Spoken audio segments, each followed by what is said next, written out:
Having said that, could I now introduce, not an Indian, but Michael Sutherland, thank you, the local member for this area here.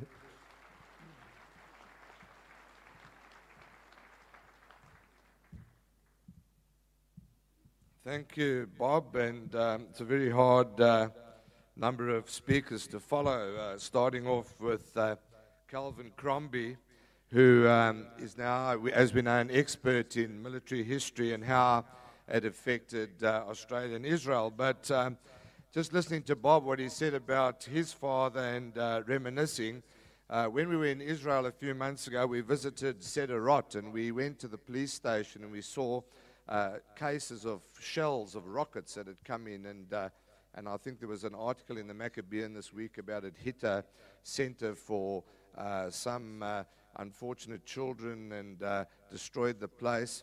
Well, when we went to Sderot and we saw the rockets that came in, and I have a friend that lives there, I used to board with her family when I was in the army in Pretoria, it brought back what my mother told me during the war, because she lived in Alexandria.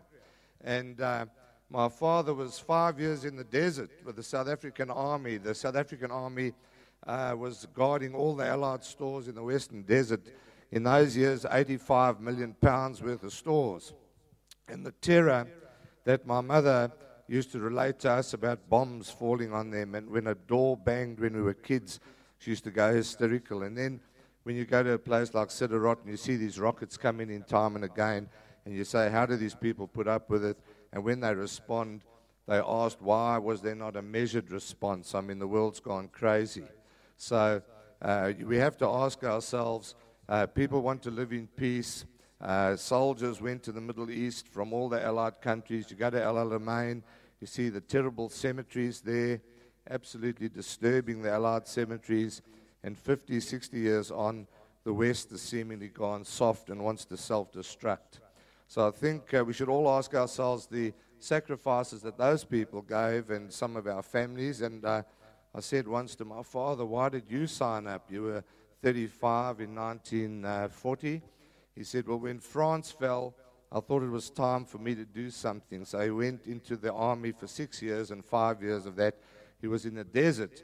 And when he came back to South Africa, he was a great ambassador for Israel, because after El Alamein and after the things turned, of course, they could go on holiday to in those days, Palestine. And he used to say what a great country it was, all the development, the agricultural land, and how that turned it into a blossoming oasis. And I've been lucky to visit Israel on 2 occasions since then.